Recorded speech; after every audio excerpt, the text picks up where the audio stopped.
You're live. It's early. Hey, everybody. Welcome to the fourth day of the court hearings. We are up at the butt crack of dawn, actually before dawn at this point here in DC to cover this case for you guys. We're going to be bouncing between feeds of multiple different journalists that are either have access to the CVP, which is a cloud video platform. We may even have a couple drop in with us just to chit chat for a little bit about all this. But we did have, and this is coming from the @DEA campaign's Twitter. This was about a minute ago. They said breaking. Julian Assange's court hearing at the Old Bailey today is postponed pending a COVID-19 test result of the husband of one of the U.S. lawyers. A case management hearing, however, will start shortly. Updates to follow.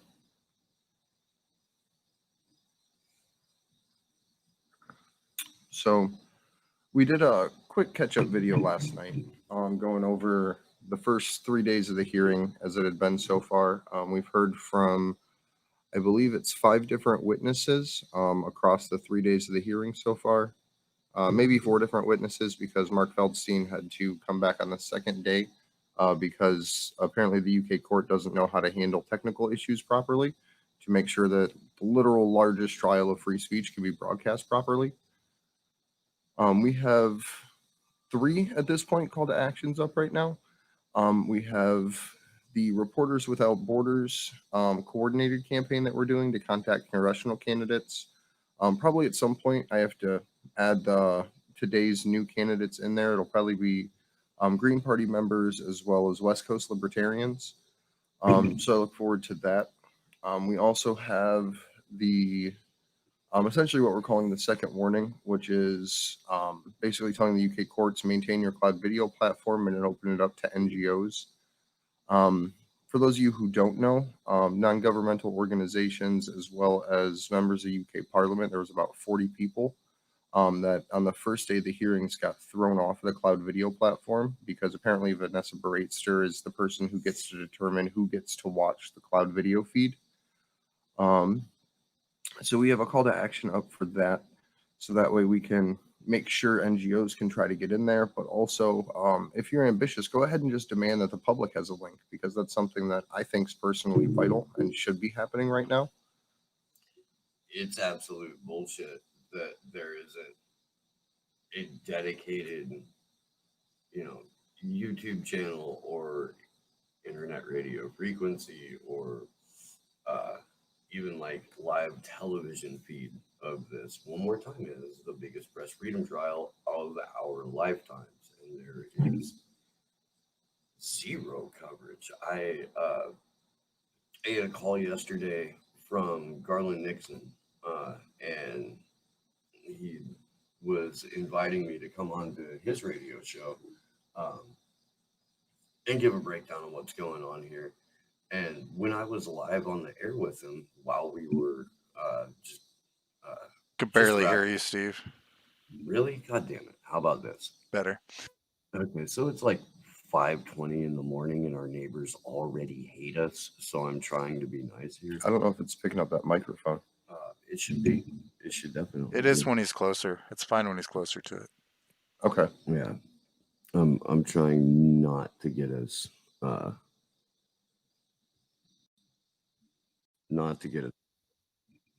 at any rate. I lost my fucking train of thought. It's 5 o'clock in the morning. It is early. Garland Nixon, while I was on his radio show, like in real time, was looking at CNN's newsfeed on their website. CNN's website has 0 stories up this week about Julian Assange's hearing, which is fitting because our action for today is a march from CNN to Google to Fox News. Hey, Josh, real quick, is there any way you can change the thumbnail? Because it's still stuck on a day 9 image. I do not. I have no way to do that. Oh, my God.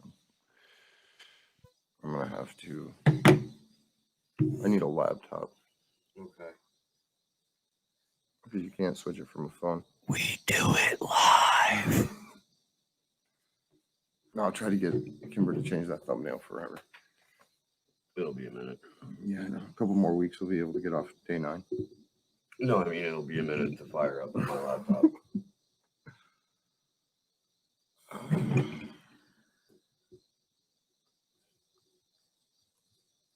This is dead air. This is like bad dead air. This is bad dead air.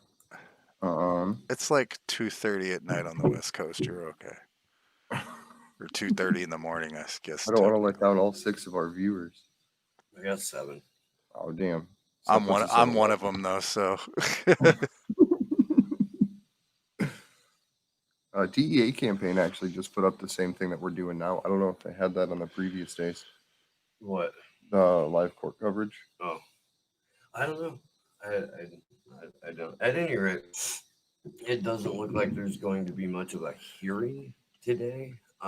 They are going to do a case management hearing. It's now confirmed through multiple people who have been allowed to have access to the. So we're just going to kind of roll with it here and see what goes down. I am going to go ahead and send a link to Kevin Gustola because he expressed interest in coming on today.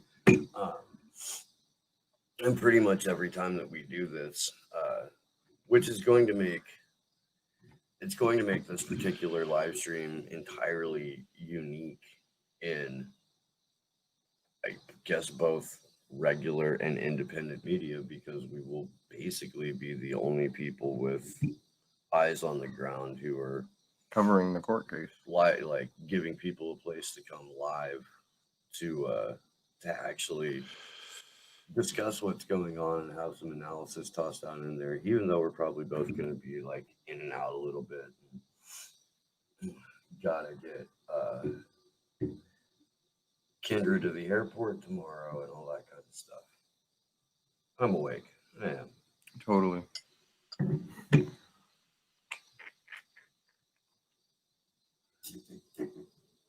Do some talky, Audrey. Let me check to see if there's any updates about this yet. See if we have anything coming through. We could read through Kevin Gustola's little update out yesterday, though.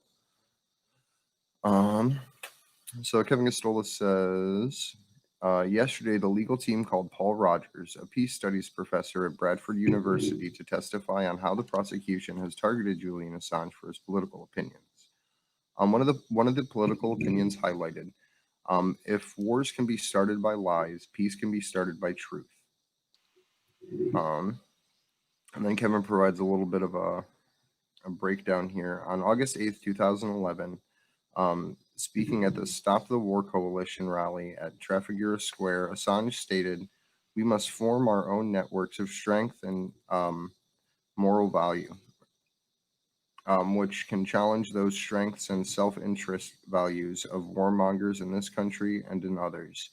We have formed hand in hand an alliance to take money from the United States, from every NATO country, from Australia, launder it through Afghanistan, launder it through Iraq, launder it through Somalia, launder it through Yemen, launder it through Pakistan, and wash the money in the people's blood."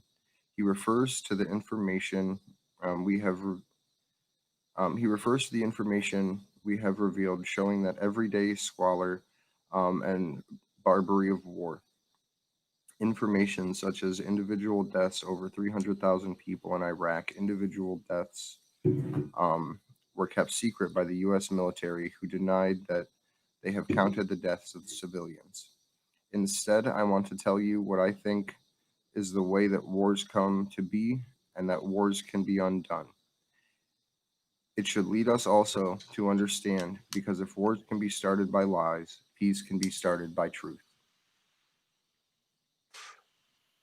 And then the good Kevin continues. Also on day 3, defense witness Trevor Trim called attention to the New York Times Washington bureau chief Max Frankel,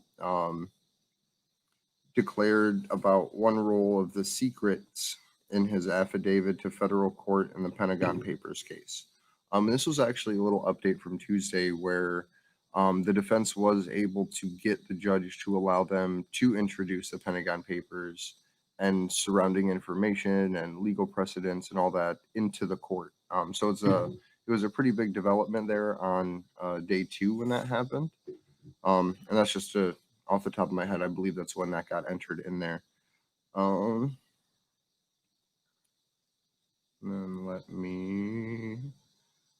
Kevin continues. Trim emphasized the section on good reporters who Frankel referred to in the defense publication of the Pentagon Papers. I think it may be fair to say if Assange had been a good reporter, like most U.S. journalists, especially in Washington, there would be no Assange case. Fair point. This is the coin of our business, and this is reading from, I believe, those Pentagon Papers or that court proceeding. This is the coin of our business and of the officials with whom we regularly deal. In almost every case, it is secret information, and much of the time it is top secret. But a good reporter in Washington, as Saigon, or at the United Nations, gains access to such information and such sources because they wish to use him for loyal purposes of government, while he wishes to use them to learn what he can in service of his readers. Learning always to trust each other in some extent, and never to trust each other fully, for the purposes are often contradictory and downright antagonistic. The reporter and the official trespass regularly, customarily, easily, and unselfconsciously, even unconsciously, through what they both know to be official secrets. The reporter knows always to protect his sources, and it is expected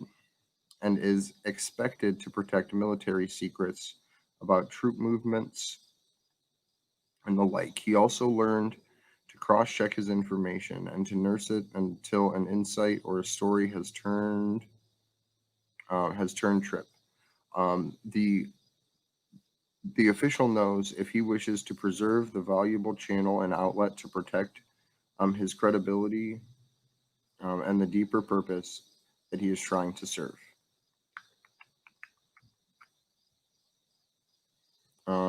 Kevin Gastola posted, there's a report circulating, husband of one of the U.S. lawyers has come down with COVID-like symptoms, and it suggests proceedings may not be in session today. A court representative has communicated no such info to the press. Okay. So Kevin clarified that based on the DEA tweet.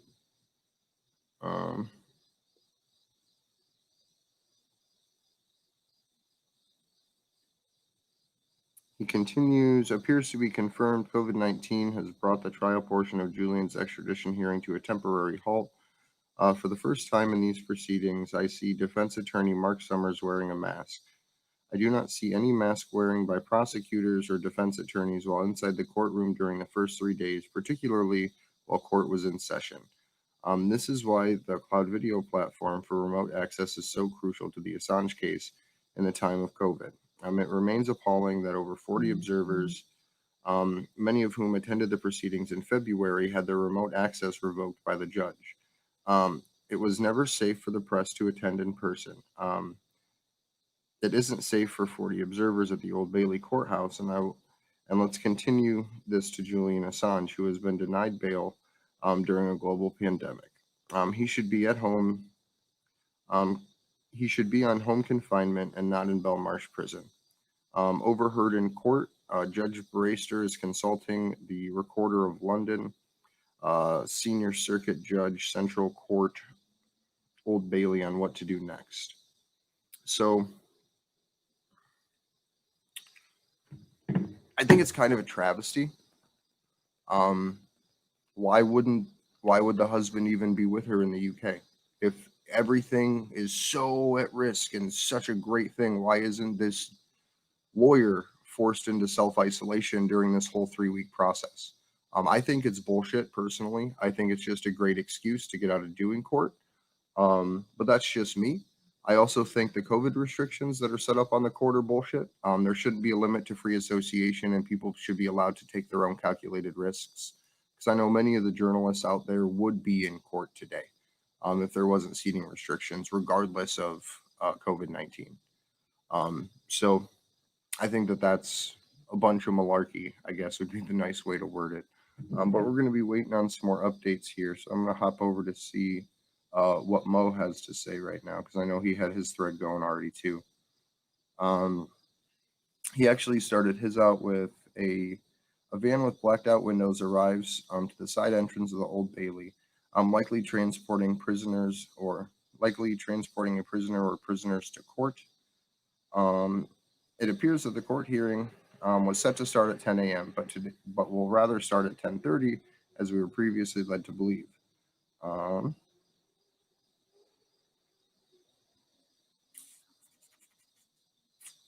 So Mo's thread continues. Supporters are discussing the ability to hang Julian Assange's banners.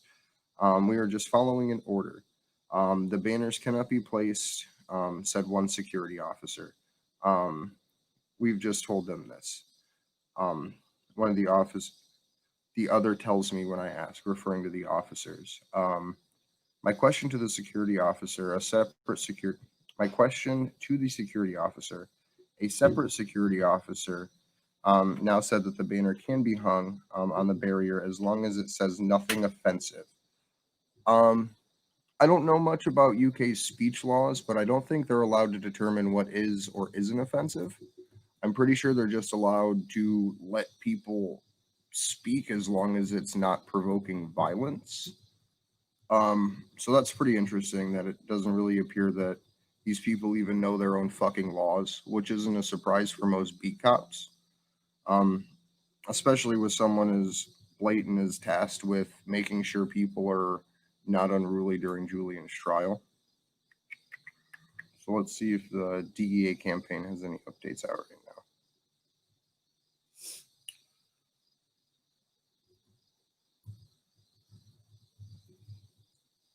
Not to be super cynical or nothing, Steve, but it's pretty bullshit that the one day we got up early, they just happened to have COVID. Gustola has a post up right now saying that for the first time, one of the prosecutors is walking around in court with a mask on. Yep. And that is so emblematic of a U.S. reaction to a problem. Like, okay, so somebody's testing positive for symptoms, which means they've already contracted this, potentially already contracted this thing. So after it's too late, that's when we're going to take the preventative measures. Which is beautiful. It is a nice little metaphor there. Well, see, here's what better not fucking happen. They better not have Julian sitting inside of a glass box with a goddamn mask on, because wearing a mask and recirculating your own air that your body is trying to expel generates infection because you can't breathe out your germs and breathe in clean air. I don't know if people know that. So it can actually be more detrimental to people with lung conditions to recirculate. So I just hope that there's actually some logic behind what the courts decide to do with all this. Because at this point, it's just show trial on top of show trial on top of pandemic. Can we get early morning / late night thoughts from Sleepy Josh on this case so far? It's a fucking cartoon, man. Like, just the fact that they cut off all the NGOs is. I mean, how many people are actually being able to get live information now because of this shit? It's like a small handful of people. It's bullshit.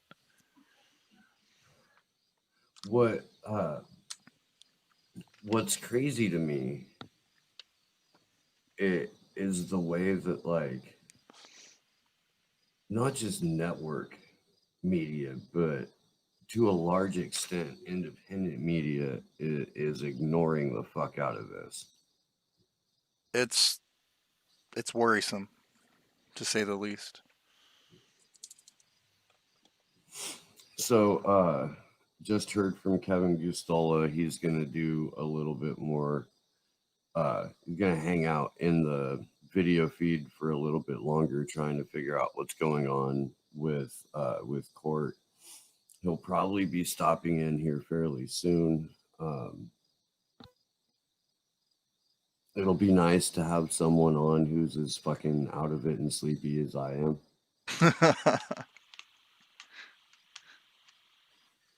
I'm fucking not operating on all cylinders yet. That's what coffee's for. Plugging the coffee pot in right out here on the table. That's probably not a bad idea. No. I used to have one at my desk years ago. It was great. Andrew is the reason we're gonna get kicked out of this Airbnb.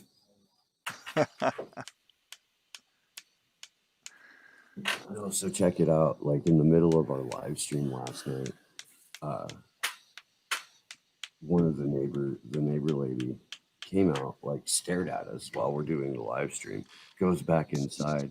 I get a text from the people who own the Airbnb about 20 minutes later saying, hey, one of our neighbors said that you were leaving furniture outside and it's raining, so this is what you need to do, blah, blah, blah, blah, blah, blah, blah.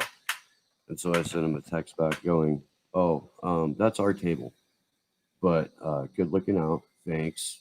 We like the place. Hope you're having a good day. And now it's just fuck with the neighbors. Like, we're not going to do anything that's going to get us thrown out or arrested, but I'm all for pushing the boundaries on what's acceptable in their eyes. Let's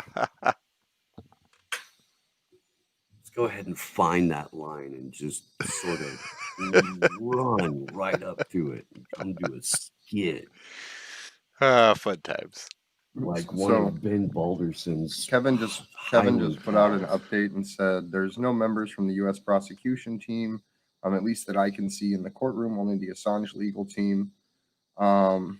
And then he followed it up with, we now have James Lewis, lead prosecutor, joining the court remotely.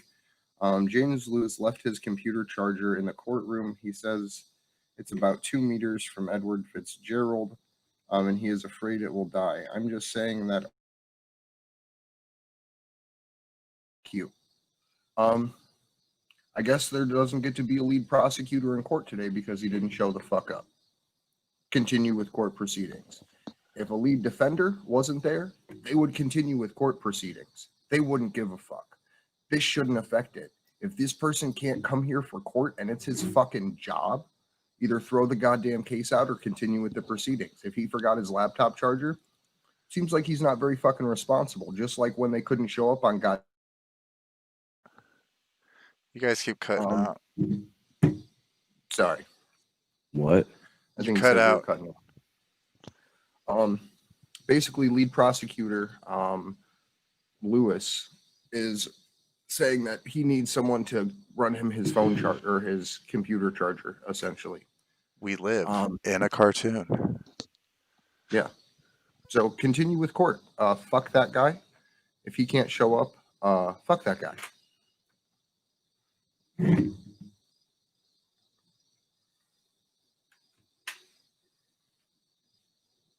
Let's see. I'm in my flat, Lewis adds, in London. He couldn't get home. He couldn't get home last night. By the way, someone too much told cocaine and whiskey. Right. So here's the thing. How the fuck can a group of activists that have been going 23 hours, well, we'll say 22 to 20, just being fair, hours a day, be able to get up at 5 o'clock in the morning to cover this? And someone whose fucking job it is for a goddamn living can't do it. And then they're saying COVID-19 because fucking Lewis oversleeps. You know, because somebody's wife's sister's cousins, that's best friend's college roommate. That's a convenient excuse that like someone got impacted by a virus that killed less than 10,000 people in the United States and has a statistically irrelevant morbidity rate. But May the Schwartz be with you. Yep. And this is kind of a travesty of what we've seen about independent media not pushing back about the COVID-19 restrictions, especially in this court case, because they haven't even talked about it. The fact that people can't even attend this court case.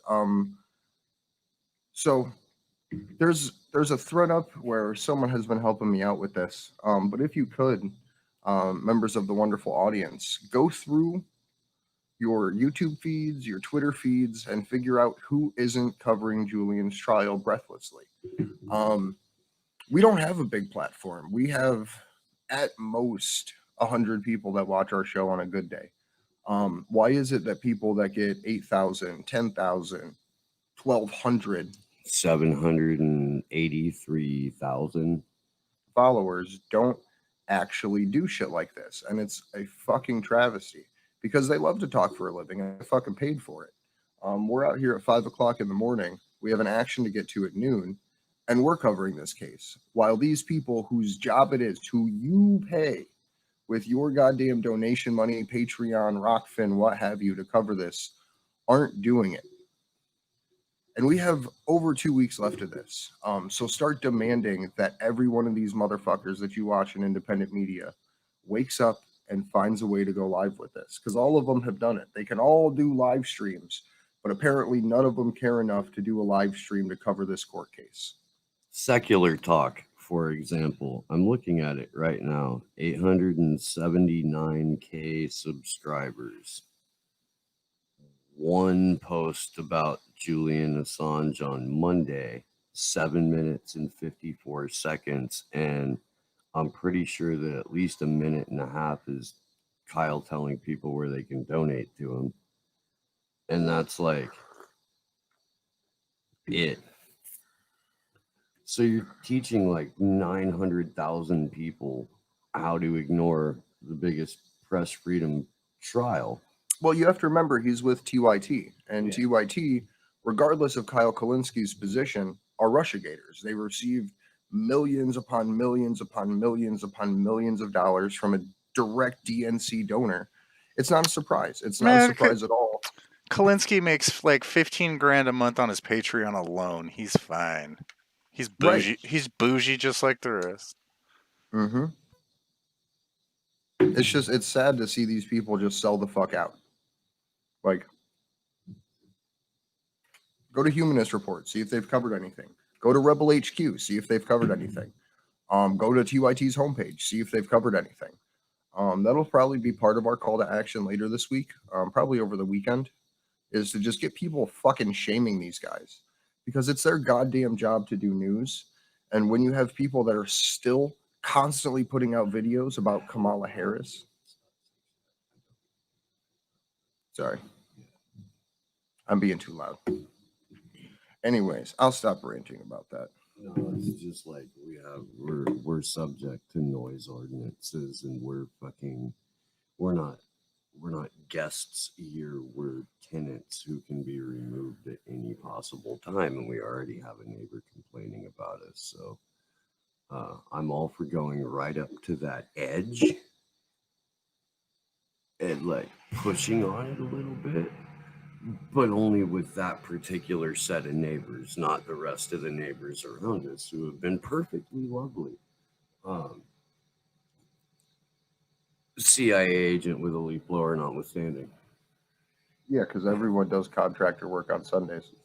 Look, man, I've done a lot of landscaping before in my day, and never once have I ever tried to start a job at like the hottest part of the day on the Sunday before Labor Day. Big fun.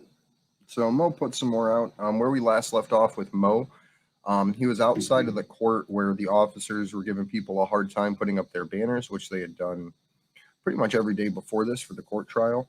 But one of the officers did allow them to put it on. Mo pops in with, whilst the video feed started at 10:30, the court remains largely empty as Ed Fitzgerald QC, with Ed Fitzgerald QC, some discussion on the word COVID-19 has been mentioned. James Lewis QC, barrister for the prosecution, is now speaking via video link. The charger for his laptop is about 2 meters from Mr. Fitzgerald, and it is about to run out of battery in 31 minutes. So I wonder if I should just sign off and try to conserve my battery here as well, or come back. Joel Smith, also with the prosecution, also via video link, says he will phone him. Court officers say they are just waiting for Mr. Assange to make it to the courtroom. Mr. Lewis says he couldn't get to his home, so he's currently in his flat in London. The clerk of the barrister's chamber is running to the court to pick up the laptop charging cable. How old is this guy? Lewis? Yeah. Do you think we could do anything to get Lewis thrown off this case for being a shitheel? If we can't get Lady Arbuthnot removed, we can't do much about an individual minor. We have demonstrable, clear-cut conflicts of interest with Lady Arbuthnot. James Lewis is just a pompous ass. I'm pretty sure being a pompous ass is a prerequisite for a degree in becoming a barrister or a QC. Even Joe Loria is giving begrudging respect to this dude Lewis. So for him to just sort of fucking phone it in like this, literally phone it in like this. It's not like he didn't get it. It's not like he didn't know. Yeah, I guess so. So I can switch this fucking image. It's not like James Lewis didn't get a phone call when he was out at the pub last night saying, "Oh, it looks like so and so might be coming down with COVID. We might be fucked off for court tomorrow." Let's try this in reverse order. Lewis was out at the pub last night, got fucking wrecked, couldn't make it back to his house, and was like, "Oh, COVID-19 hangover." His excuse is that he left his charger in the courtroom the previous day, right? I mean, that's really unfortunate. I guess they should just proceed without him, because that's what they would do to the defense. No, I agree. I do. If you can't make it and you're not grown up enough to self-isolate, then Lewis isn't the COVID one, though. You gotta straighten out the story here.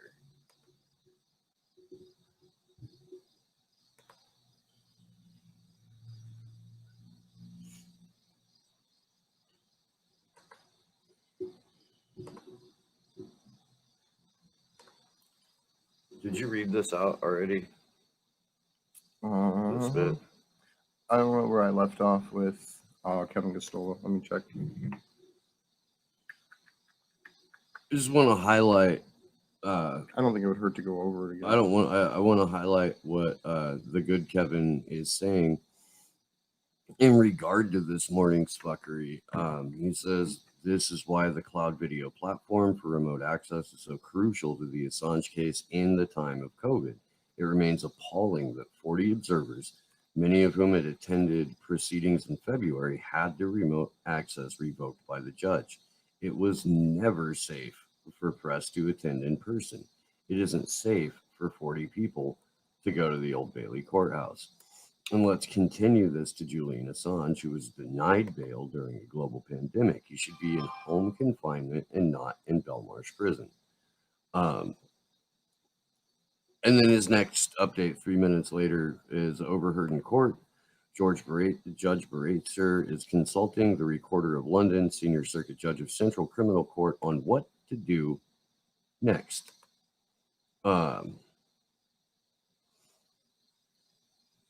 Proceed. So Baratzer, not necessarily certain of how court works in her own courtroom. That's comforting. Well, she's certain that non-governmental organizations and parliamentarians concerned about the case can't watch. That's clear. So she knows how it works in that respect. Oh, bless you, kiddo. 49 seconds ago, Kevin Gostola looking forward to the courtroom sketch of Assange in a glass box with only the judge in the room as we all proceed virtually. That'll be quite appropriate. That'll be quite the appropriate image for this case. That will be. It's just Julian there in the fucking goldfish bowl with the concierge for the U.S. State Department and a laptop. Mm-hmm. Yeah. Because again, I'd like to repeat that if it was the defense that had some reason why they couldn't be there, which they wouldn't, because the defense aren't pieces of shit, they'd proceed. If the defense was like, "Oh, I forgot my laptop charger. I got fucking hammered last night. Can't make it to court this morning. I couldn't even figure out how to get back to my house, so I slept in some fucking flat." Like, they'd proceed. So the fact that they're putting up a charade about, "Oh, we can't do court. We can't do," it's fucking stupid.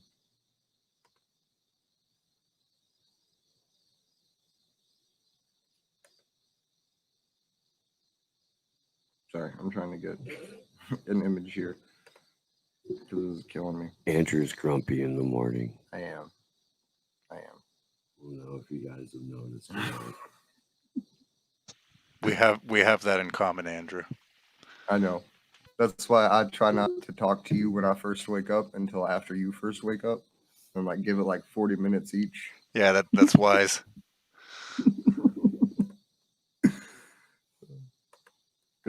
Andrew learned something about waking people up yesterday. No, that wasn't yesterday. That was it was yesterday. No, that was. No, that was Tuesday. Was it? Yeah, when I banged on Kimber's door, and she got mad. He cop knocked. Oh, flat the fuck out. Cop knocked. Jesus Christ. To wake up Mean Panda. Like, she didn't get the nickname Mean Panda because she was all fucking puppies and smiles, you know. So Kevin Gastola put out some more Cop tweets. knocking, motherfucker. I kick your ass. Prosecutor Joel Smith is trying to get Judge Bracer's attention to inform her that we cannot hear anything in court. And Lewis says his screen for the court is frozen. He can neither see nor hear the court. The court can hear Smith. Well, it kind of sucks, huh? Because we've been trying for the last fucking week to make sure this shit can work properly. So it's pretty funny that now it's the prosecution that's having issues, and now I'm sure it will be a problem. Well, I guess to her credit, the last line of that tweet is Baratzer will continue because he can hear court. So she's willing to carry on the proceedings regardless of whether or not he can participate. Hopefully, she carries over the personality that she's been displaying with Julian to QC Lewis, because this really is kind of fucking his fault. So if she wants to be the absolute authority in her courtroom, she needs to go ahead and teach this motherfucker a lesson. Well, we know she's not. We know she's not the absolute authority. She's a joke. She's a judge who takes every single cue from the prosecution. The State Department is her daddy, so to speak. So I think I'm glad that they're proceeding, but with this judge literally just reading pre-prepared statements all day, every day, right? Like, bail was denied to a pre-prepared statement months ago, right? Everything that the defense brings forward gets countered by a pre-prepared statement. In my opinion, most likely written with coordination between the State Department and the UK justice system itself. I did get the thumbnail updated finally, though. So excellent. You're on the A4A YouTube channel on there, though. Okay. So you'll have to switch out. Let's see what Mo has, because I think Mo is actually out front right now.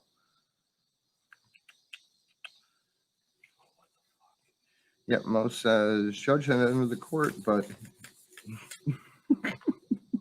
Fucking got like coffee or some shit on my lap. it's probably the sweat from the water bottle. Now my mouse doesn't work. What? Now my mouse doesn't work.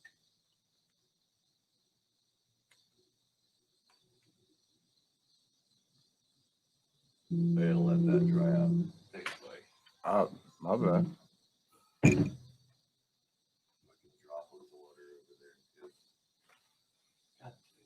damn it, Andrew.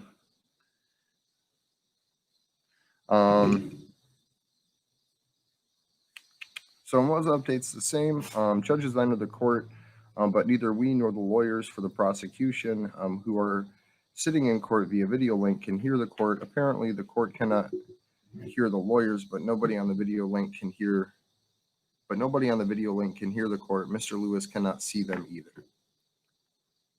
You know, this would be a lot easier for people to hear and see if there was, you know, some kind of like public live video platform, like, I don't know, like YouTube or Twitch or Periscope, where they could put the court proceedings so that way people can watch it.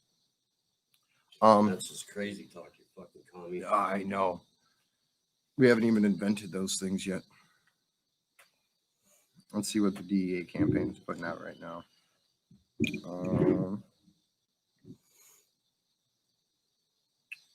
Nothing that Kevin and Mo haven't already said. Who else should we check in on? Costakitas. I don't think you even have to try and spell Costakitas. I think you can get to Mary and KOS and it should load up.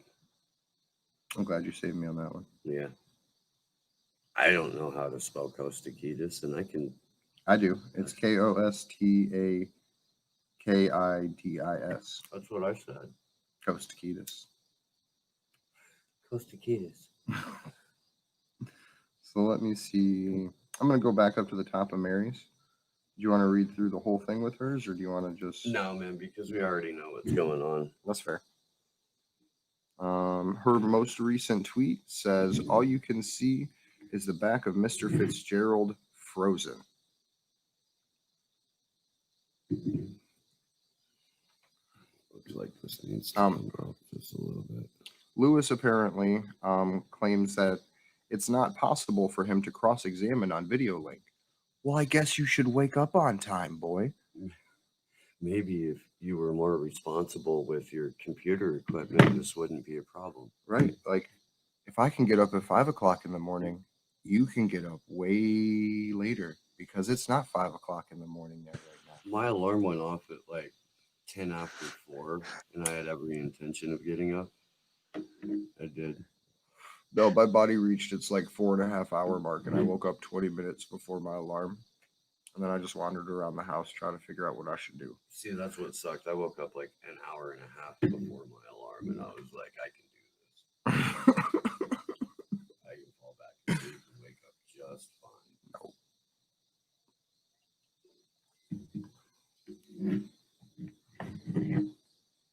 So I'm not watching chat all that close, but let me pull it up real quick. So I'd like to see if you guys have any questions or anything like that.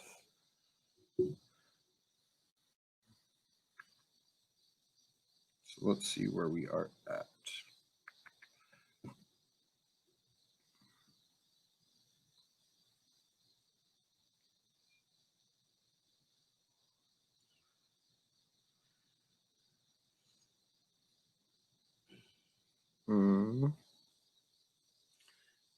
So just to update you guys of what we're going to be up to today, again, we're going to, actually 2 things are going to happen today. The A4A March is from noon to 4 in downtown DC. So if anybody that is watching right now is in the DC area, please come down and join us. We'll be at the CNN building to start off at probably about noon to 1. And the march will go from CNN to the building where Google is located here in DC to the Fox News building. And it will wrap up in front of Fox News. At the same time, me and our other co-host that's here with us, Kendra Christian, are going to go into Baltimore to hang out with Reverend Annie for a little bit and help her pass out some food. I was not going to get on an airplane back to California without giving Reverend Annie Chambers a hug. So that's going to happen, and we'll be able to make it back here to DC for most of today's action. Tar in my chat. Excuse my ignorance, but would you please give us a summary of what's going on with the Assange court case? Sure. I would be happy to. And I would also recommend, Tar, that you, Watch the video from last night. if you're on Twitter and you want live updates, the Don't Extradite Assange campaign has a great feed. Kevin Gostola has a great feed. Mary Kostakidis, Juan Passarelli, who else? Mohammed Almazi, Tarek Haddad. All these, there are a number of people who have good live updates. So real quick, because sorry. If you want a thorough summary of what's happened up to this point, we did a live stream last night where we recapped days 1 and 2 and covered day 3 in detail. Kevin Gostola on Shadowproof's YouTube has like 14 to 18 minute recaps for each day. Taylor Hudak went on Get Your News On with Ron yesterday. Oh yeah, and did a good recap from a starting point before the court trial until what's happening now. I love Ron Placone. I got shot by a grenade while I was wearing a shirt at a protest before, so that's super. That's like a bonding moment for me. But I'm kind of disappointed, honestly, that people haven't been, in general, keeping better track of this trial, because it's a lot. It's a lot to go through every single time. But the travesty is people's audiences aren't aware of what's happening, and it's because the content creators themselves haven't been following this case. And it's sad because it is the biggest news. Politics is a charade. Left-right paradigm doesn't really matter. Joe Biden's going to die and Kamala Harris is going to take over to be the president if he gets elected. Spoiler alert. Sorry, Trump wins. It's sad that the state of independent media right now would rather hype about that than actually bring you coverage of the largest court case in human history in at least the last 50 years, if not longer.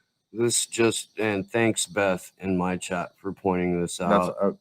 I have Mary Kostakidis' tweet up. I was going to say that. But. Yeah, court is adjourned until 10 a.m. Monday, pending COVID-19 tests.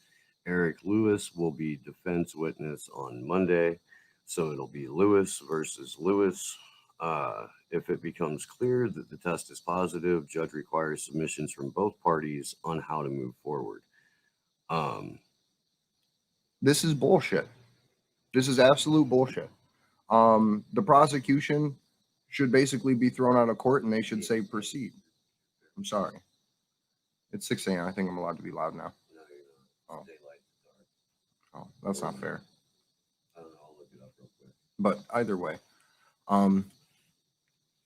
it seems like a really convenient excuse because we know Lewis was completely unprepared today.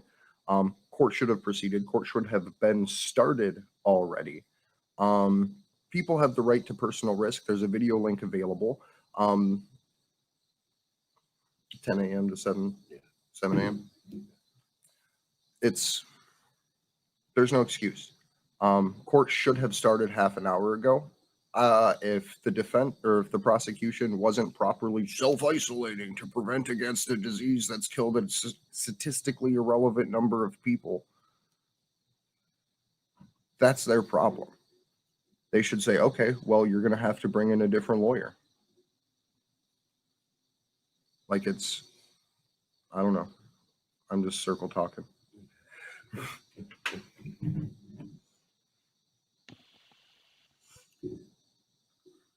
Well, okay, this is interesting, though, from the DEA campaign. Prosecution asked the judge to put a restriction on the press from reporting the name of the junior prosecutor who has been potentially exposed to COVID-19. However, the name has already been said in court, and the judge refused. So at least there's a little bit of consistency in the overall maliciousness in the character of Judge Vanessa Breitzer.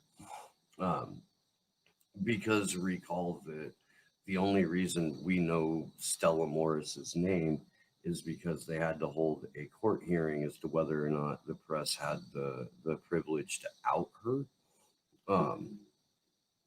And she had to take away that power from the UK's like tabloid media, and went ahead and sat down and gave an interview the weekend before the hearing that would determine whether or not the press was able to report on I who believe she her was. name is Miss Dubins. Sure. Dobbins. Dobbins. Dobbins.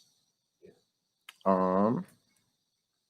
They said, firstly, we shouldn't really be hearing today. COVID-19 would be here in the courtroom. Second, there are members of our team who are high risk. Finally, our client, Mr. Assange, whose vulnerabilities you are aware of, we could attempt to continue via remote hearing, but you have made the decision some time ago that Mr. Assange would need to be present for us to be trying to conduct in a remote way. We submit it would not be fair. Really, it would be impossible to go ahead until we know the result. Mr. Lewis agrees if we adjourn until Monday to know whether or not the test is positive. To try and do something tomorrow afternoon would be highly inaudible for a number of reasons. Inaudible is in brackets. Judge adjourns court until Monday. The judge asks for the good sense of the press not to report the name of the afflicted individual. The name of the inflicted individual, again, is Miss Dobbins. And your husband shouldn't fucking be there. Why do you get to be by your fucking family when Julian Assange has been in isolation for over 3,500 days? He's been in Belmarsh prison for 518 days today. Why do you get to be by your husband? Why shouldn't there be a court mandate that tells you to be in complete, total self-isolation?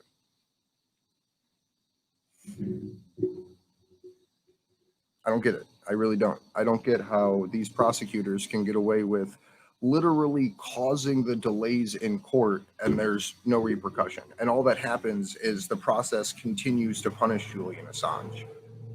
Sorry, there's a truck. So because of the irresponsibility of the prosecution, court can't happen today. At the same time, this is the first day that there are 2 live feeds to cover the court trial at 5 o'clock in the morning. Mr. Lewis did not have his shit together. Couldn't even get back to his house. The only times I've been able to not get back to my house is when I've been too fucked up to get there. And I don't really see this guy as someone who is out researching until 4 o'clock in the morning. Yeah. We'll stay going here for a little bit longer, but this is a travesty and this is something that shouldn't happen. So I'll probably put up a call to action here in a little bit to, I don't know, what do you think, Steve? To demand that come Monday we have an open and public feed for everyone to watch this fucking shit show on? Yeah. Because this is a goddamn travesty. Not that the UK is anything but a war criminal government cartel that is trying to slowly move itself away from another cartel of oil barons called the European Union. But there shouldn't be this level of starvation for the press, for non-governmental organizations to view this, or for the general public. There is, I believe, less than 10 seats in the public gallery for non-journalist observers, and I think it's 10 seats for journalists themselves. Let people take personal risk. Open the courts up. This is ridiculous that this is allowed to happen this way. And it's a travesty. And it's largely because people in the independent media and all around the world have just accepted full stop that we're all going to die if we go to court, or we're all going to die if we go to the grocery store to rant about something else. But unless we wear a thin, porous piece of cotton, and then we're okay. And then we're okay. And because we live in a fucking cartoon. And you could see it if you watch the interview with Ron and Taylor. Half of the questions that Ron asks are answered with, well, court restrictions because of COVID-19. That's a damn shame. It's a damn shame. Because this is the most important trial, and literally the world went into lockdown following the first round of Julian Assange's hearings and hasn't come out since. And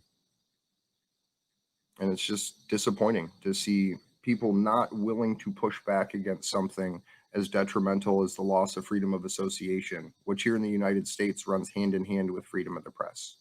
Because you can receive as much information as you want, but if you have no legal ability to act on it because of limitations on assembly, what the hell does it matter if you learn the truth if you can't do anything about it?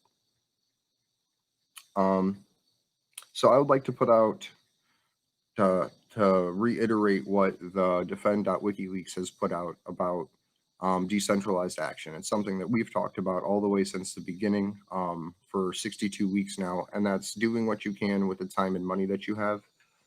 Being the one person to go out, hand out flyers, put up posters, and inform your community about the shit show that's going on right now in the UK.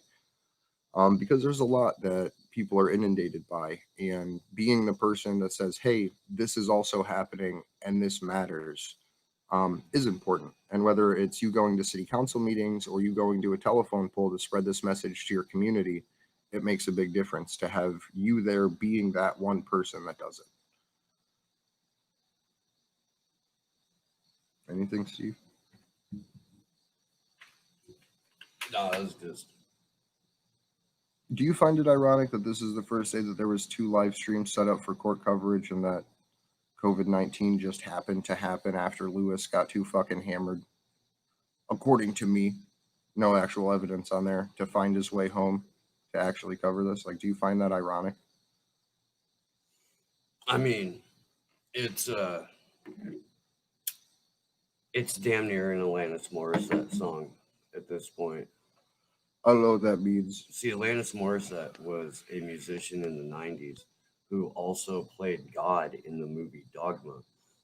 I love that movie. She had a song called Ironic, and she went through and named all of these things that were, in fact, ironic, and people loved her for it, I guess. Is the good Kevin still happening with us? I don't know. I don't even know why we're still on right now. Because we're self-deprecating individuals. We could let Josh go to sleep. Yeah. Thank you, everybody. We'll check back in with you later. We've definitely got a couple of things we can go live with today. I would like to think that I would be able to get a short live stream in from my phone, or there's Kevin. Hey, I guess we're not ending, guys. Yeah. Or maybe that's Kevin. I don't know. Hey, it's Kevin. Hey. We can't see you, my friend. Oh, well, let me We're just turn gonna this have to on. call you Lewis. Yeah, you can just call me James Lewis because I don't know how to operate technology. Do you have a laptop charger, or do you need me to run it to you from the other side of the country? Yeah. No, my papers are in the courtroom, and I'm sleeping in one of my 10 flats that I have because I'm a bourgeois. I'm a bourgeois lawyer who just hops around parts of London. Okay. How do I get this on? Worst case, we can still hear you, so we can go from there. Well, I don't know what's going on here. Try just closing out and coming back. What browser are you in? I'm gonna go make some more coffee. I think Okay. maybe it wasn't a bad idea to just bring the fucking coffee maker out here. No, it wasn't. No. Hey, what browser are you using? I've got a Firefox browser. That usually works. Let me.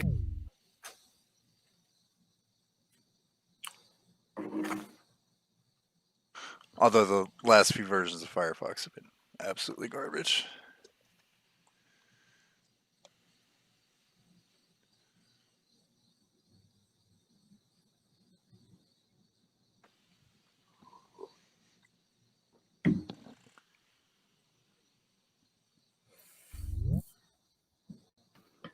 There There we it go. is. Okay. I was gonna say I've been using this to join the court. So I would like to say that we're officially more technologically adept than the entirety of the UK government. Right. How are you doing today, buddy? I mean, I can't tell you how many minutes of my life in the last week have been spent. I can hear you. Can you hear me? Can you see me? I can see you. Can you see me? I can see you. Can you hear me? I was just like, oh. Man, all you guys look tired as shit. Yeah. Hey, man, I really do just want to say, though, I appreciate your dedication to covering all this. Yeah, no, you're fine. Your live tweets and everything have been essential for keeping us up to date. Your court update videos after all of this have been essential. We literally have about 8 pages of notes Oh, from nice. going through the videos that you put out, just to make sure that we were fully up to date when we did our update yesterday. So big thank you to you and Mo and everyone else who's dedicated literally their entire life for the next insert period of time covering this case. Well, look, are you live right now? Yeah. Yeah. Okay, cool. Yeah, no, thanks. It's been quite a week. I certainly haven't expected half of what's happened. Including the fact that we're now on possible hiatus for COVID until who knows when. So do you think that the court should demand that these lawyers be in permanent self-isolation until this is over to avoid any kind of incidents like this? Well, I will note that what is a constant here when we hear of these outbreaks has been that it's people in the U.S. government or who have like a relation to the U.S. government who seem to be incapable of keeping themselves from spreading this. I mean, I recall the Trump administration stories and all of this, and I don't know what they're doing that the defense isn't doing, but the defense clearly doesn't have this problem. This is coming from the prosecution. So in some way, I think that there needs to be steps taken because the prosecutors are making it hard for this case to move forward. And so any of their demands to the judge about what should happen next, I don't think they need to be the people making the demands. I think it should be up to the defense and maybe court personnel as to how much they really want prosecutors in the Old Bailey.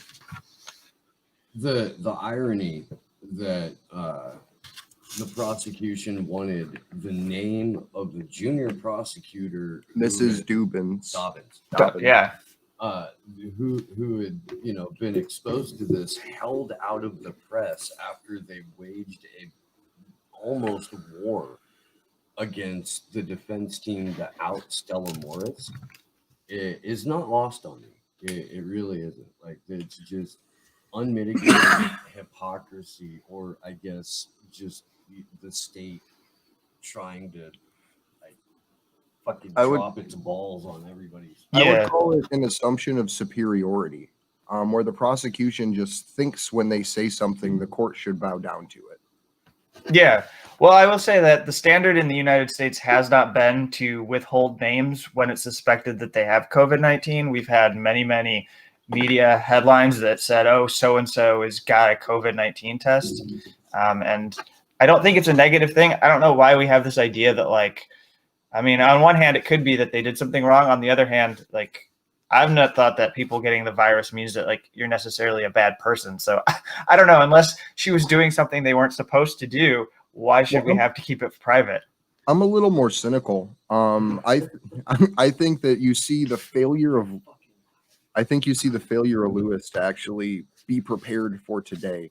And that's, I don't want to say that this woman's a liar or that her husband's a liar, but it's super convenient to go COVID-19 when the prosecution has no idea what the fuck they're doing. They're not in court. They don't have their laptop charger. They don't have their notes. So COVID-19 is the smallest portion about why the prosecution wanted to shut it down, in my opinion. And it's a really easy flag to wave to buy some time for the fuckwits. Because I would love to be in a flat sleeping in London right now. I think that's I'm gonna go to my flat and sleep. Right. I'll say, because this is gonna be posted, and it's just nice to create a record that I did post the name. It was out for 3 or 4 minutes by my account.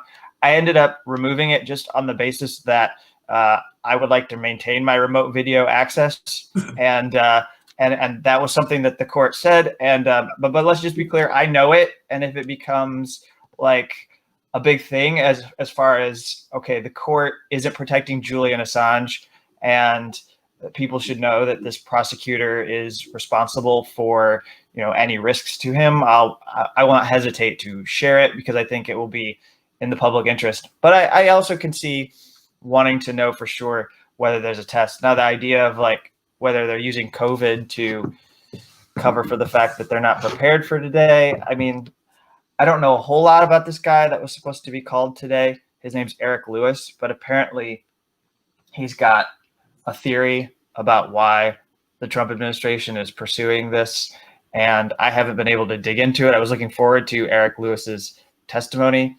but it goes. I mean, I'm not sure that they really wanted to delay the proceedings. They've been using this guy, Eric Lewis, as a way of undermining all of the defense's witnesses. It's been pretty crude because they've been showing like things that he said and saying, well, you read his testimony, so you must agree with everything that he said.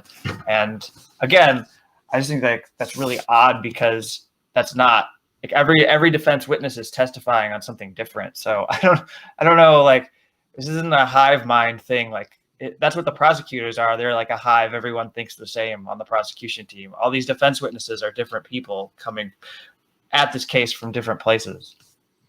Do you think that the defense is going to have to bring some witnesses forward to talk about the error that was brought forward in the June 24th superseding indictment, specifically around potential functions with Anonymous and things like that? Like, do you think that they have witnesses prepared to talk about that right now? They don't. That was why they wanted the adjournment till January. And so, you know, since it's like 5 a.m. in the morning, and I like to go places that I wouldn't normally go when we have these discussions, I'll just say that there's a line in my head from one of my favorite movies, about Clerks, where they talk about we shouldn't even be here today. Mm-hmm. And I've had that in my head all week. Every time anything goes wrong, I'm just like, we shouldn't even be here today, because this case shouldn't even be happening. We can talk about COVID, but really we wouldn't have to worry about a COVID-19 outbreak in this case if there just wasn't a prosecution of Julian Assange. I like that. And we wouldn't have to deal with remote observer. I mean, this, in retrospect, with this happening, it makes it even more fucked up that 40 observers were told that they couldn't have video access, and you lost Amnesty International as a representative. You lost other human rights organizations. You lost. We had Rebecca. Oh, let's see. We had Rebecca Vincent on the vigil on Saturday, and that morning we had gotten an email from Her Majesty's Prison, like customer service investigations, and they were thanking us for the call to action that we had put out to just badger the fuck out of people to get a cloud video feed. And you had a campaign of your own that you led on this. And I think that like multiple different people coming from multiple different directions applying pressure onto them allowed it to happen. So to have Baratzer just not arbitrarily take it away, but dismiss it outright as if it was some kind of offense to her. She said it was a court administration error. She threw everyone who were the staff at the Old Bailey under the bus. It's just like, it's your fault. I think no. Well, I think they were doing what they were supposed to do. The little people had it in their heads that they had a job to do and not orders to follow, and we can't have that. So we've continued the public pressure campaign. I'm going to be rewriting it and putting it back out. We put up what we called our second warning, which was when the first day of trials happened. It was hard for everyone to get in. The people got the NGOs and okay. I'm sorry. And then the parliamentarians and NGOs got thrown out. And then I believe it was Fitzgerald, the first witness, couldn't even connect. He was having issues getting in. Once he was in, he was Yeah. having issues continuing his testimony to the point that it got delayed and pushed the hearings back. So at this point, Yeah. we're going to lose Thursday, Friday, half of Monday, and half of Tuesday because of technical issues. So this case has already been delayed 4 days in a 5-day week. Yeah, that's true. So it's incredible that this is allowed to happen, and it's happening silently because he was on with Garland Nixon yesterday, and in real time, CNN wasn't covering anything about Julian's case. Like Garland was pulling up CNN's website for the week and seeing absolutely nothing about this case on it. And as much as that doesn't surprise me, it still horrifies me. You know what I mean? Well, the New York Times, I want to say that the New York Times is just using the wires. They don't have their own reporter. I haven't seen, I mean, I'm not sure that there's a Guardian reporter that's been covering this. There might have been somebody it might have been picked up and republished, but I haven't seen a reporter. Nobody's been joining remotely. If there's one at the courthouse, I don't know who that person is. And the other travesty is you're not seeing the independent media cover this properly either. There are people, individuals like yourself. Ron Placone had our friend Taylor Hudak on for over an hour yesterday talking about the case. That's great. Sorry, Snee's having a sneezing fit. But overall, you're not seeing even the independent media cover this, where I'm seeing headlines pop through about Kamala Harris on the third day of Julian's trial. Like, who gives a fuck about horse race politics? This is the fundamental principle of speech that we're losing. So is there anything you would like to say to the independent media right now? Well, first, I don't know if you know my personal story, but I was interviewed for BBC Radio on one of their early morning programs around 4 a.m. And I don't remember the host's name. Unfortunately, it's not important. But he asked me this question, and I thought he was just making a mistake.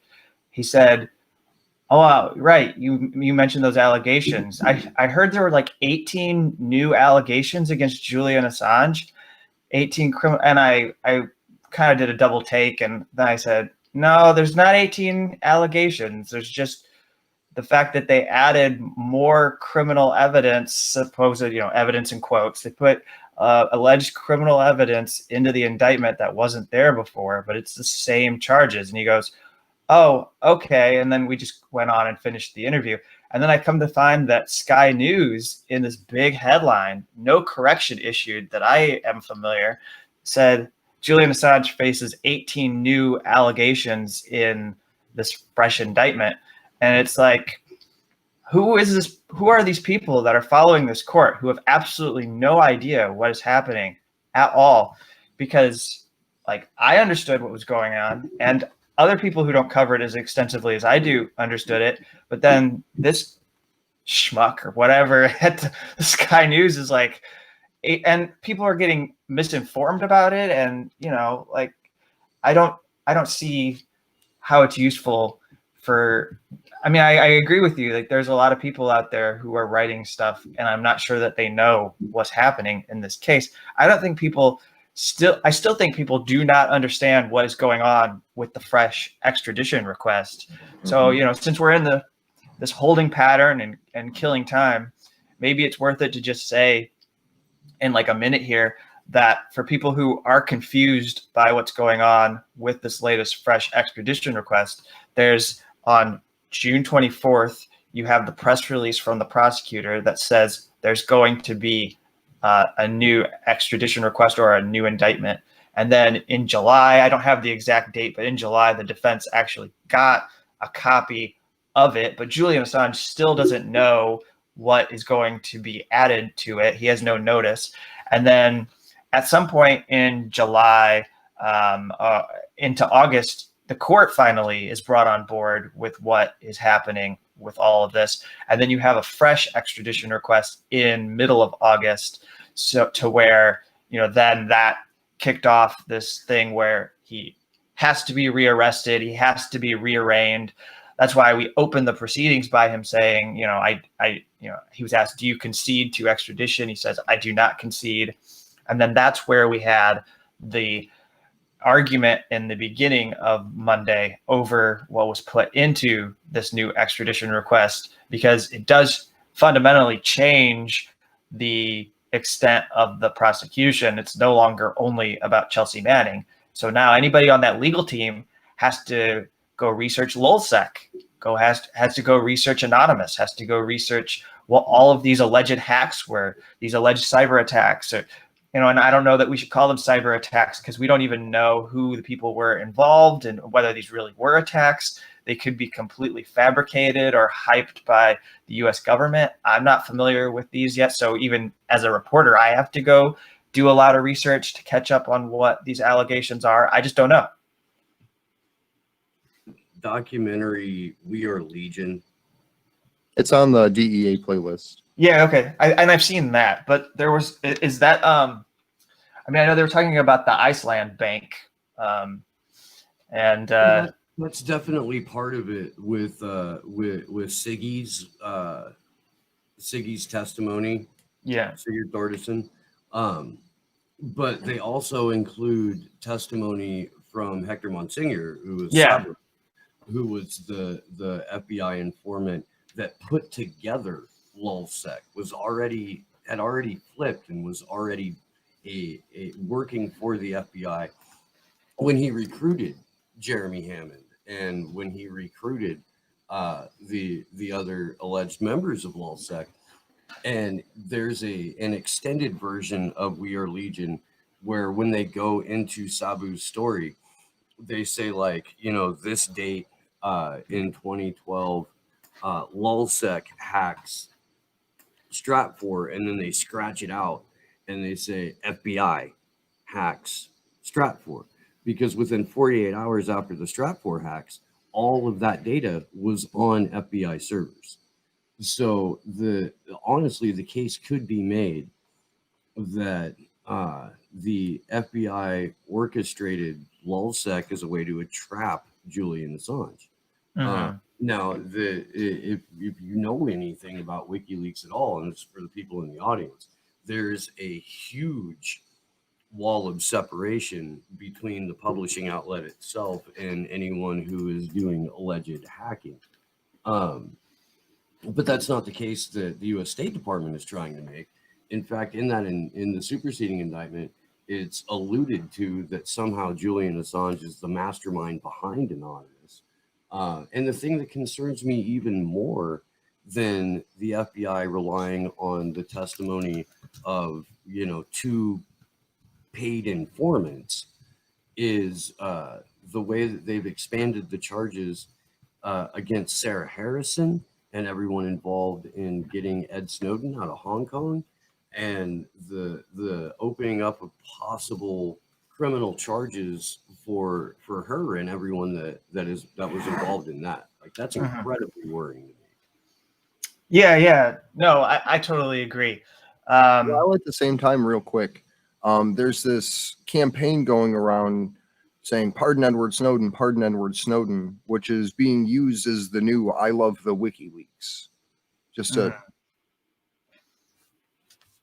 being charged and indicted. Just to add the detail on your statement. You broke up a little bit there. I didn't get the last thing you said.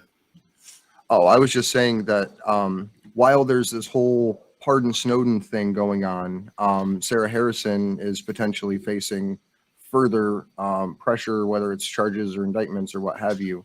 So it's just really strange to see that happening at the same time as the case that's going to allow for the people that helped him to be prosecuted. Yeah. No, that's a good point. That's a good point. It was just that when we had Monday's proceedings, the last thing I'll say is that apparently this was how the defense described it. So, the prosecution is raising the fact that police vehicles may have been tracked. They're raising this issue of directing a hack, maybe targeting a cybersecurity company. This is how the defense read it. So, obviously I could probably figure out what the specifics were, but I'm just saying that they they suggested that there were U.S. state government computers that were targeted, and maybe they were going after that Assange had gone after classified information in those state government computers. That there was retaliation against the television documentary. I think they're referring to Wiki Secrets, but I'm not sure. Because I remember how that was terrible. And the U.S. State Police Association computers, or actually, it's not Wiki Secrets. Was Wiki Secrets the PBS Frontline documentary? I remember that was a huge deal back in 2011. It was in like the immediate months after the cables started coming out. So, anyways, this is all things that were not part of the case. This is the most important point. And now you have to put legal people on it and prepare. But the prosecution is ready. I mean, obviously, they put it in their indictment, so they've got evidence that they're going to use. So the defense has to be able to challenge and show that this isn't criminal activity. So do you know at what point, because I believe there's a 60-day window for where the prosecution can tack on additional indictments to the new extradition request. Do you know if that 60-day window started back in August when the extradition request became an official thing, or did it start when Julian officially became rearrested under the new extradition request?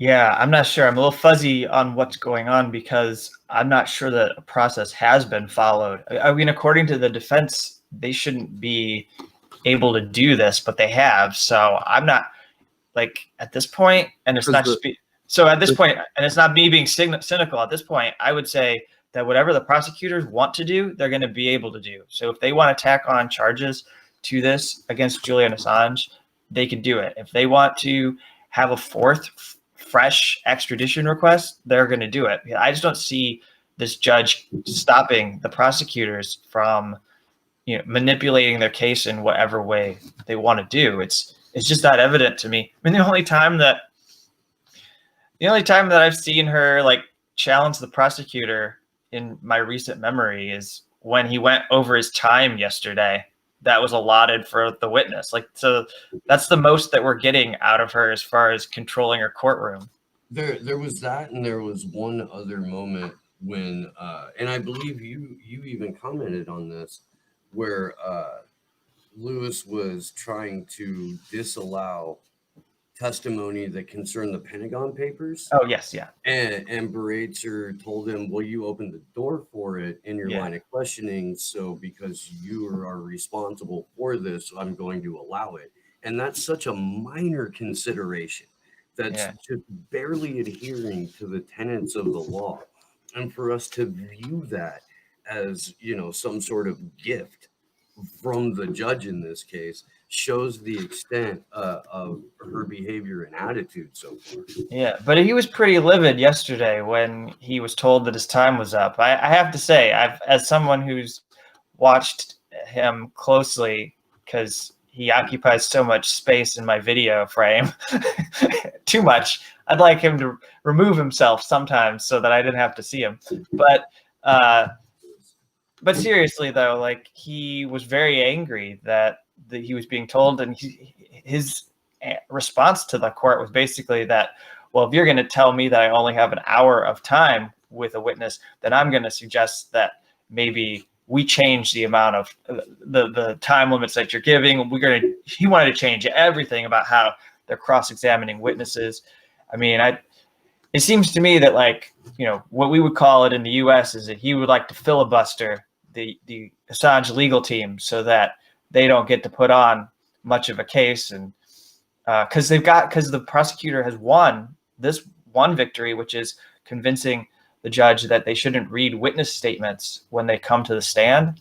So in these proceedings that are happening for press, the press has to actually go find the physical document from these witnesses that are taking the stand, because they're not talking about all the details in their witness statement, and they're not reading anything to the court. They just sit there, and the defense picks, they're given like 20 minutes to pick their favorite highlights from the statement, and then they have to turn it over to the prosecutor, who gets an hour of time to pick all of that apart. So it's we're mostly, I think mostly we're getting the prosecutors' objections to the Assange legal team in the past week, but we're not really. You have to really focus and search for what the defense is trying to do, because there's so much prosecution noise. And it's really the prosecution and the U.S. State Department that are running this case, because we had, as far back before February, the prosecution meeting with the judge and other concierges from the State Department meeting with the judge, and then she goes and walks back and takes the podium. So this whole thing should just be thrown out. For the UK viewers here in the US, as Steve puts it so wonderfully, this would be a hanging judge. Vanessa Baraitster is someone that the internet knows absolutely nothing about. There is no history on her. There is no anything. It's very hard to even find pictures of her that exist. Right. There is that one video of her singing. Didn't Craig Murray put that out? Yes, he did. God bless that man. Do you, real quick, while we have you, if you have a second, do you know the latest information and what's up to date with Craig Murray? If not, it's okay. I'm gonna do a. No, I'm not totally familiar. I know I am aware that he was not credentialed and was trying to get into the court. So we can't see the public gallery. I don't know where they're being asked to sit. I've seen people that I recognize in the court. I don't know the layout of this room. It's a much smaller room, but what's interesting, I'll let you get back to Craig Murray if you want, but I will say what's interesting is that this room seems to be so much smaller compared to where it was held in February and Woolwich, that actually Julian can hear the proceedings now, I think, because he's not that far back in the room. And I think the acoustics are actually better. Again, I'm not saying that he shouldn't be allowed out of the glass box, but it's just, I can tell when I'm looking at the courtroom that it seems to work much better than the other room for Julian. So this is funny real quick though, because for the last hour that Andrew and I have been on, Kathy Bogan from CN Live has been messaging me with updates that CN Live is putting out. And she just messaged me that Joe Laurie is going to go live to talk about this soon. So I got to be like, we're on with Kevin Gostola right now, and we've been live for about an hour. Kathy, you guys are slacking. It's been almost 2 hours at this point. We're at an hour and 40 minutes. Yeah, you guys are getting punchy. So well, no, wait. I think you were like that before we started, probably, right? No, I was. I've actually calmed it down a little bit. The only reason that Andrew isn't shirtless and screaming is because he knows I'll choke him out. All right. Well, I'm gonna have to go, but I'll drop back. But I'll drop back in later on. I've got some more interviews that I'm going to be doing today, and I'm glad you guys are doing this, holding down. So you're in DC? Yeah, we're in DC right now. We're gonna yesterday we were at the British Embassy. Today we're marching from the CNN building to Google to Fox News. We're hitting major mainstream media outlets each week that we're here to stand in front of them and scream at them. And then tomorrow we'll be at the Australian Embassy, making as much noise as we possibly can. We interrupted tea time at the British Embassy yesterday, and they complained. Oh, and the officer, right? So to their credit, the officer told the British when they complained about the noise, that's why they're here. It's a protest. So even Secret Service now is trash talking these people for their uppityness while our free speech is getting killed. So that was one of those little moments of irony that makes it worth it. Yeah. We'll let you get out of here, Kevin, but thank you so much for popping in and joining us. And for the three people who may not know where to find your work, will you go ahead and shout that out and shout out Shadowproof, please? Yeah, so I've got a day 4 thread that may or may not have been put in an official court document to ban me from covering the future proceedings of the Julian Assange case. I'm just kidding. But they're very sensitive over there about naming the attorneys and officials who are covering or who are involved in this proceeding. So you can go to shadowproof.com. You can also go to Twitter at @KGastola and find my daily update threads. So again, thanks guys, and happy to come back as more happens in the case, but obviously we're on hiatus now. I'll talk to you all later. We'll catch up with you next week for sure. This will be pretty unique in terms of media coverage of this. I don't think anybody else is necessarily doing what we're doing right now. Yeah. I think the DEA campaign actually has still a live stream up, and I think they were going to do pretty similar to the same thing that we are now. So I look forward to that. But yeah, and I'll just leave you with the serious image of, I have this Orwellian, or I guess Orwellian is not a good word, it's just appropriate for this case because of how absurd it's all been, as well as repressive, that I can see this. For some reason, I have this future in my head that Julian's going to be hauled into court every day going forward if there is this COVID-19 shutdown, and that we're going to have prosecutors on the video, we're going to have defense attorneys on the video, and Julian's going to be in the back of the room with only Beretzer and someone working on a computer who's a court technician. And his monitors up. Yeah. Show the faces of the yeah, he's going to be looking at screens, and it's going to be, I mean, I want somebody who's a sketch artist to get that down. Right. Right. That to me, that image of Julian in the glass box with just the judge and nobody else, no public allowed in, he can't even, how does he consult his defense attorneys? Like, that's the future I have in my head right now. So I leave everyone with that image. This has been Dystopia Today with Kevin Gastola. That's my future RT television show that's going to go into all Senate and congressional reports. Thanks so much, Kevin. Bye. We really appreciate it. Bye. And just real quick, because we're probably about to wrap up here, because I'm going to try to see if I can sneak in another hour of sleep. I've had 3 cups of coffee. That's not happening for me. I mean, I've had one in a Red Bull, but I can sleep. Court, this is breaking as of 40 minutes ago. Court is postponed until Monday due to Miss Dobbins. I'll remember that for next time, because Miss Dobbins' husband may or may not have contacted COVID-19. So that's on top of Lewis not being prepared, not having his papers, not having his laptop charger, not being able to connect with the UK court system properly to be able to see or hear. Covered in cocaine and hooker blood. But I would like to thank everyone for tuning in to the Free Assange Vigil this early in the morning. You can find us on Twitter at @action_4 Assange. You can find